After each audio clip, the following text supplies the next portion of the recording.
नमस्कार, 10 कदम में आप सभी का स्वागत है। मैं हूं नीलू। तो आज हम आपको बता दें कि सीएम योगी ने राम मंदिर के शिलान्यास से पहले एक बड़ा भावुक लेख लिखा है और सीएम योगी के लेख की 10 बड़ी बातें हम आपको बताते हैं कि क्या कुछ है इस लेख में। तो 5 अगस्त को राम मंदिर का शिलान्यास होना है और इसके लिए 12:30 से 12:40 के बीच प्रधानमंत्री शिलान्यास करेंगे, जिनको भी कहा जा रहा है कि बड़ा शुभ मुहूर्त है। हम भाग्यशाली हैं जो मंदिर निर्माण के साक्षी बनेंगे, ये सीएम ने अपनी लेख में लिखा है। उन्होंने कहा कि राम मंदिर के लिए गोरक्षपीठ के इतिहास का जिक्र है। शास्त्रों में भी राम की जन्मस्थली को बताया गया है मोक्षदानी और 5 अगस्त से नए युग का प्रारंभ हो रहा है। ये युग राम राज्य का है। 4 और 5 अगस्त को लोगों से दीप जलाने की भी इस लेख में सीएम योगी ने अपील की है। संत और धर्माचार्य मंदिरों में अखंड रामायण का पाठ करें। शिलान्यास को 500 साल की तपस्या सीएम योगी ने इस लेख में बताया है।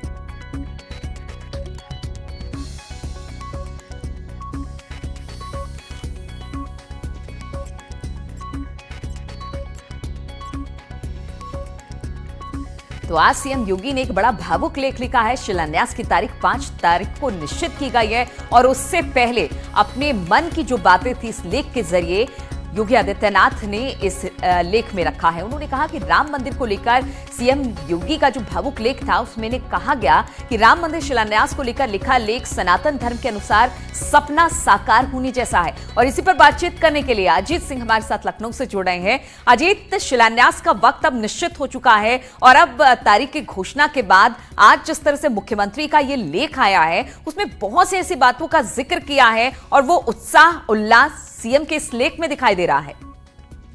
देखिए, बिल्कुल नीलू, जिस तरह मुख्यमंत्री योगी आदित्यनाथ का लेख आज आया है, उनकी जो मन की भावना है वो भी सामने आ गई। हालांकि ऐसे मुद्दे पर चूंकि उनके मठ से जुड़ा हुआ मसला था, गोरक्षा पीठ का बहुत बड़ा योगदान था, लेकिन कभी वो बोलते नहीं थे। लेकिन जब राम मंदिर का फैसला आया था तब न्यूज 18 से बातचीत में उन्होंने कहा था कि ये मेरी 3 पीढ़ियों से जुड़ा हुआ मसला है। लेकिन अब उन्होंने जो आज लेख प्रकाशित किया उसमें कई सारी बड़ी बातें कही। उन्होंने साफ तौर पर कहा कि 500 साल की तपस्या का फल है और सनातन धर्म की परंपरा आगे बढ़ी। साथ ही उन्होंने ये भी कहा कि अब यही राम राज्य है। तो निश्चित तौर पर नीलू, जो सीएम योगी ने बातें कही है उसमें कई सारे गुण भी छुपे। साथ ही उन्होंने अपने जो बयान है, जो लेख छपा, उसमें उन्होंने ये भी कहा है कि हमारी जो गोरक्षा पीठ है, हमारे दादा गुरु की बात हो या फिर जो उनके अवैध जो गुरु है उनके अवैधनाथ महाराज की बात, उन्होंने साफ तौर पर कहा है कि जब राम मंदिर का जो कार्यक्रम था, शुरुआत हुआ था 1934 से 49 के दौरान, दिग्विजय नाथ जी मौजूद थे और जब राम मंदिर निर्माण के लिए संघर्ष किया गया था। साथ उन्होंने ये भी जिक्र किया है नीलू की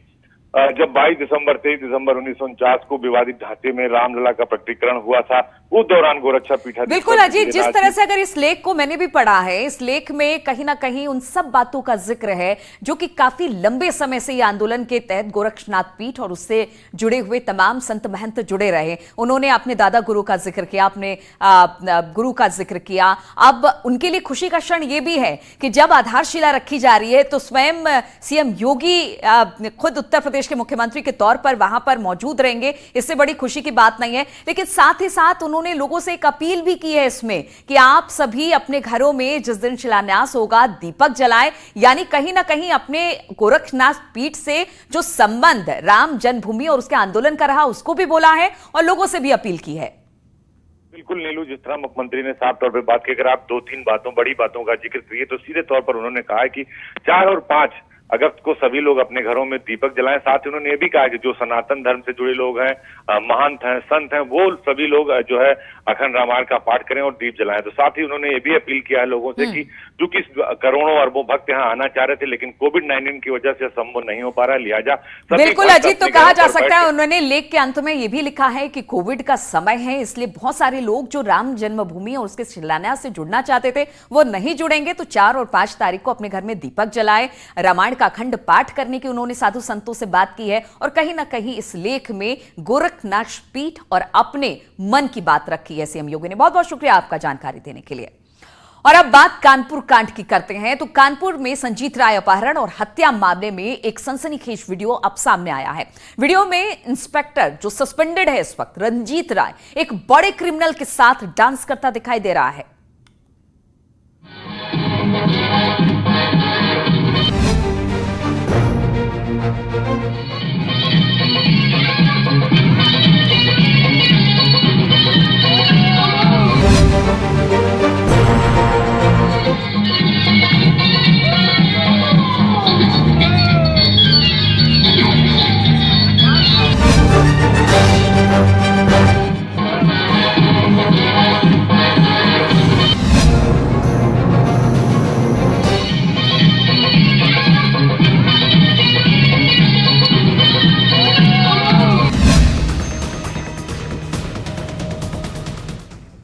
तो संजीत अपहरण और हत्या मामले में इंस्पेक्टर रंजीत राय का एक वीडियो अब बड़े तेजी से वायरल हो रहा है। अपराधी के संग डांस करता हुआ ये इंस्पेक्टर दिखाई दे रहा है। हम आपको बता दें कि ये जो अपराधी है जिसके साथ रंजीत राय डांस कर रहा है वो बताया जा रहा है राजा करिया, जिस पर आधा दर्जन से ज्यादा मामले दर्ज है। और इस पूरे मामले में अगर संजीत वाले मामले की बात की जाए तो उसमें लापरवाही में इस वक्त रंजीत राय सस्पेंड है। लेकिन ये कुछ दिन पहले की तस्वीर है, एक शादी समारोह की सालगिरह की तस्वीर बताई जा रही है कि ये सालगिरह था और उसी के दौरान रंजीत राय और ये जो बदमाश है जिसका नाम बताया जा रहा है करिया, उसके साथ डांस कर रहा है।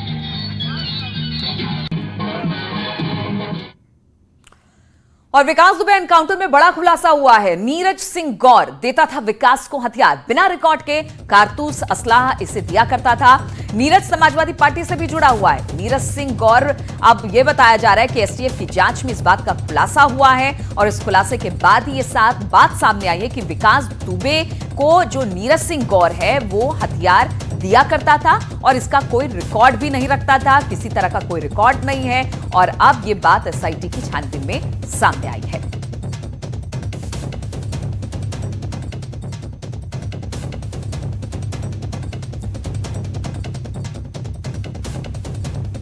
तो एसटीएफ की जांच में एक बड़ा खुलासा हुआ है। विकास दुबे को नीरज सिंह गौर, जो बताया जा रहा है कि समाजवादी पार्टी से भी जुड़ा हुआ है, वो असलाह देता था, कारतूस देता था, लेकिन उसका कोई रिकॉर्ड नहीं रखता था।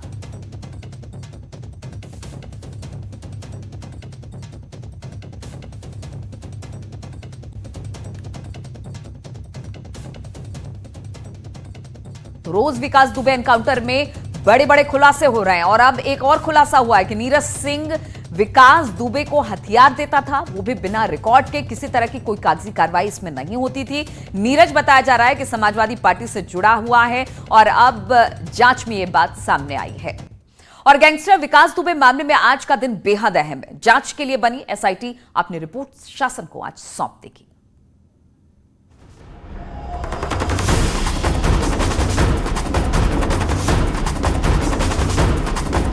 बेनकाब होंगे गैंगस्टर विकास दुबे के मददगार।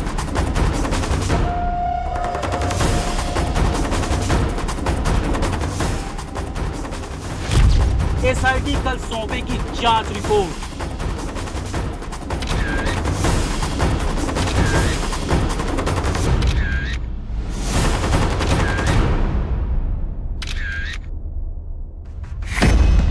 कॉल डिटेल से खुलेंगे राज। गैंगस्टर विकास दुबे मामले की जांच कर रही एसआईटी जांच रिपोर्ट शासन को सौंपेगी। एसआईटी विकास दुबे की कॉल डिटेल के जरिए उसके संबंधों को खंगाल रही, साथ ही विकास दुबे के साथ पुलिस के संबंधों की भी जांच कर रही। सूत्रों के मुताबिक एसआईटी के हाथ 11 लोगों की कॉल डिटेल लगी है, जिसमें बहुत बड़ा खुलासा हो सकता है। माना जा रहा है कि एसआईटी जांच से जुड़े 9 बिंदुओं पर सूचनाएं और साक्ष्य जुटा रही। अपर मुख्य सचिव संजय आर भुसरेड्डी एसआईटी के अध्यक्ष हैं। बताया जा रहा है कि एसआईटी ने करीब 24 लोगों के बयान दर्ज कराए हैं। 24 लोगों में 11 पुलिसकर्मी शामिल हैं। कानपुर के चौबेपुर थाना क्षेत्र के बिकरू गांव में 8 पुलिसकर्मियों की हत्या के मामले में शासन ने एसआईटी का गठन किया था। वरिष्ठ आईएएस संजय भुसरेड्डी के नेतृत्व में एसआईटी का गठन किया गया। इस एसआईटी ने बिकरू गांव में पहुंचकर जांच पड़ताल की। इसके बाद तमाम उन संबंधित लोगों से बात की जो विकास दुबे के सताए हुए थे। तमाम उन लोगों से बात की जिनके लोगों को विकास दुबे और उसके गुर्गों ने मौत के घाट उतारा था। वही गैंगस्टर विकास दुबे का साथी शशिकांत दुबे की पत्नी और उसकी मां का एक वीडियो वायरल हो रहा, जिसमें वो चौबेपुर पुलिस की मिली भगत की सच्चाई बयां कर रही। सत्यानाश कर दिया और चौबेपुर पुलिस का मेन रोल रहा है। अपने स्टाफ को मरवा डाला, अपनी पुलिस भाई अपने भाईचारों को मरवा दिया उसने। सबसे बड़ा कातिल वही है, देखा जाए तो। विनय तिवारी आता था यहाँ? अरे भैया जब बता रहे हैं गाड़ियाँ खड़ी रहती थी और भर भर के यहाँ से गेहूँ आलू और तरबूज खरबूजा आदि सब भर भर के लेके गए हैं। लेकिन हम क्या जाने कौन है कौन नहीं। पुलिस की गाड़ी आती थी तो मालूम पड़ जाता था। एसआईटी की रिपोर्ट में दागी पुलिस वालों सहित उन नामों का खुलासा हो सकता है जो पर्दे के पीछे रहकर गैंगस्टर विकास दुबे की मदद करते थे। लोगों ने विकास दुबे जैसे दुर्दांत अपराधी को और उसके अन्य साथियों को भगाने में मदद की है या उनको शरण दी है, उनको भी पुलिस चिन्हित कर रही है और ऐसे अपराधियों के विरुद्ध भी नियमानुसार कानूनी कार्रवाई की जाएगी। इन लोगों को भी जेल की सलाखों के पीछे भेजा जाएगा। कानपुर कांड में 8 पुलिस वाले शहीद हुए थे, जिसके बाद जांच के लिए यूपी सरकार ने एसआईटी का गठन किया था। Bureau report, news 18। और इस वक्त इस पर एक और अपडेट आपको दे दें कि एसआईटी आज अपनी रिपोर्ट नहीं सौंपने वाली है। विक्रम मामले में आज रिपोर्ट एसआईटी नहीं सौंपेगी शासन को। एसआईटी कुछ और दिनों का समय ले सकती है। उन्होंने समय की मांग की है क्योंकि उनका कहना है कि गवाहों के बयान और दस्तावेजों का वो आंकलन करेगी और इस आंकलन के बाद ही एसआईटी अपनी रिपोर्ट शासन को सौंपेगी। तो एसआईटी को अपनी रिपोर्ट आज सौंपनी थी, लेकिन अब शासन से उन्होंने कुछ और दिन का वक्त मांगा है।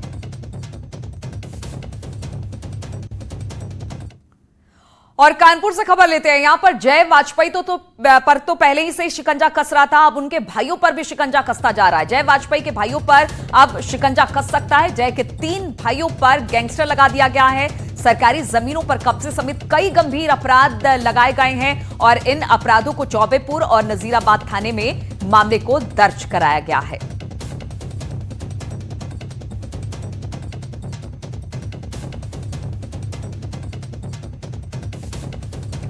तो जय वाजपेयी पर शिकंजा यानी पुलिस की पूछताछ, ईडी की पूछताछ पहले से जय वाजपेयी से चल रही थी, अब उसके भाइयों से भी पूछताछ हो रही है। और अलीगढ़ की खबर लेते हैं। यहां पर डकैतों से पुलिस की मुठभेड़, हावड़ा गैंग के 3 शातिर डकैतों को गिरफ्तार किया। इस मुठभेड़ के बाद पुलिस की गोली से घायल हुए हैं डकैत। सुमेरा झील के पास ये मुठभेड़ बताई जा रही है। इस मुठभेड़ के बाद 3 शातिर डकैतों को पुलिस ने गिरफ्तार किया है। तो डकैतों से पुलिस की मुठभेड़ हुई है। हावड़ा गैंग के 3 शातिर डकैत हैं ये। फिलहाल पुलिस की गोली से घायल हुए डकैत सुमेरा झील के पास ये मुठभेड़ बताई जा रही है। और मुरादाबाद में 2 बदमाशों ने हथियारों के बल पर बदायूं से मुरादाबाद आ रही रोडवेज बस के परिचालक सत्येंद्र त्रिपाठी से चलती बस में लूटपाट की और आराम से बस रुकवाकर फरार हो गए। कंडक्टर से लूट की सूचना मिलने के बाद पुलिस विभाग में हड़कंप मच गया। पुलिस अधिकारी फोर्स के साथ घटनास्थल पर पहुंचे और पूछताछ करने के बाद आगे की कार्रवाई की बात कह रहे हैं। पुलिस अधिकारी का दावा है कि सीसीटीवी फुटेज के आधार पर इस घटना का जल्द खुलासा कर दिया जाएगा। बदमाशों को भी गिरफ्तार जल्द कर लिया जाएगा। 2 सवारी बैठी, वो एक बोली सवारी भाई मेरा मोबाइल है, कंडक्टर साहब से बोली तो कंडक्टर साहब बोले भाई हाथीपुर गांव पर रोक दो, इन्हें उतार दो भैया। जैसे हमने ब्रेक हल्के से दिए, उन्होंने कहा तमंचा नहीं, मुझे दिखा नहीं तमंचा, बेटा झूठ बोलो। सवारी बता रही तमंचा ले दे, जबरदस्त बैग छीन गए। कितनी सवारी थी आपकी इसमें? सवारी ज्यादा है, 8-7 सवारी। कहाँ से बैठे थे बदमाश? जी यहीं से बैठे थे, बिलारी से। तो बात करने लगे कि मुझे मेरा फोन रह गया, मुझे यहाँ उतार दो। तो मैंने गांव के पास ये था जो गांव है उसके पास गाड़ी धीरे की, वैसे ही एक बंदा मेरे सीने पे तमंचा उसने लगा दिया, कहा बैग दे नहीं तो गोली मार दूंगा। मैंने कहा मैं बैग नहीं दूंगा, गोली भले तुम मार दो। और उसी हाथापाई में उस दूसरे ने मुझे धक्का मारा तो बैग की तनी मेरे हाथी में रह गई, टूट गई और बैग कूद के वो भाग गए। पीछे से एक बंदा बाइक लेकर आया, उसने गाड़ी घुमाई, बिलारी की तरफ चले गए। ये बिलारी बस रोडवेज बस स्टैंड से 2 लड़के बस में सवार हुए हैं और हाथीपुर के पास जब बस पहुंची है तो उन्होंने कंडक्टर से कहा कि हमारा मोबाइल छूट गया है, बस रुकवा दो। जैसे बस रुकी है उसे तमंचा दिखा करके उसका बैग छीन के भाग गए हैं। बैग में 2000 रुपए थे। और आगरा में चांदी कारोबारी से 350 करोड़ रुपए की रंगदारी मांगी गई है। पुलिस ने रंगदारी मांगने वाले युवक को गिरफ्तार कर लिया है। पूरा मामला थाना कोतवाली इलाके का है, जहां पर चांदी कारोबारी अनूप गुप्ता के नंबर पर एक कॉल आया जिसमें कहा गया कि अगर खुद को बचाना चाहते हो तो 350 करोड़ रुपए का इंतजाम कर लो। धमकी भरी कॉल आने और 350 करोड़ रुपए की रंगदारी मांगने की सूचना कारोबारी अनूप गुप्ता ने पुलिस को दी, जिसके बाद पुलिस ने इस मामले में गहराई से जांच पड़ताल कर आरोपी को गिरफ्तार कर लिया है। आरोपी कोई और नहीं बल्कि अनूप गुप्ता के यहां काम करने वाले नरोत्तम का बेटा प्रियांशु बताया जा रहा है। फिलहाल पुलिस ने आरोपी प्रियांशु को जेल की सलाखों के पीछे भेज दिया है। बाराबंकी में ग्रामीणों ने कोटेदार से मांगा अनाज तो मिले लात घुसे। मारपीट का वीडियो अब सोशल मीडिया पर वायरल हो रहा है। दरअसल पूरा मामला यह है कि कोरोना काल में सरकार लोगों को मुफ्त में राशन दे रही है, लेकिन कोटेदार मनमानी करता है। आज जब लोग राशन लेने पहुंचे तो कुछ देर राशन बांटने के बाद उसने राशन नहीं होने का बहाना बनाकर दुकान बंद कर दी, जिसके बाद ग्रामीण और कोटेदारों के बीच विवाद शुरू हो गया। दोनों के बीच जमकर लात घूंसे की बरसात हुई। ग्रामीणों का आरोप है कि कोटेदार राशन बांटने में हीला हवाली करता है और पूछने पर दबंगाई दिखाता है। ग्रामीणों ने पूरे अफसरों को इस मामले में जो आला अफसर है उनसे हस्तक्षेप की मांग की है। ग्रामीणों को कोटेदार की मनमानी से निजात दिलाने का अधिकारियों को ग्रामीणों ने आग्रह किया। जो फ्री राशन दिया जा रहा है यो हमको उपलब्ध कराया जाए, और लेकिन जहाँ तक हो सके तो यहीं पर मिले, और नहीं हो सके तो कहीं पर मतलब ज्वाइंट करके वहाँ दिवा दिया जाए। इनको गल्ला नहीं मिल रहा है, ये वजह से परेशानी हो रही है, तो और दिया भी जा रहा है तो उसमें कम भी दिया जाता है।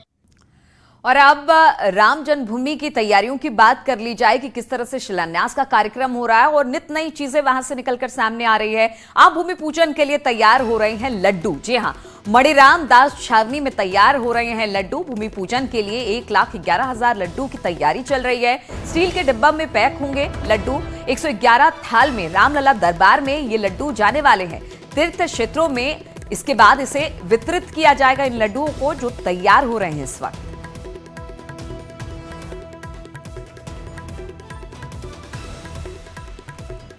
तो राम जन्मभूमि के शिलान्यास की बात है, सबका मुंह मीठा कराना है, तो उसके लेकर भी तैयारी चल रही है। पहले ये कहा गया था कि लड्डू वहां पर तैयार हो रहे हैं वीएचपी की तरफ से और बाकी ट्रस्ट की तरफ से दूतावासों में लड्डू जाएगा। अब ये बताया जा रहा है कि जो लड्डू हैं उनको तैयार किया जा रहा है मणिराम दास छावनी में, और फिर इस लड्डू का 1,11,000 लड्डू को स्टील के डब्बे में पैक किया जाएगा। उसके बाद 111 थाल लगाई जाएगी, राम दरबार जाएगा और उसके बाद बाकी लोगों का मुंह मीठा इस लड्डू से करवाया जाएगा। तो इसी के साथ इस बुलेटिन में फिलहाल इतना ही।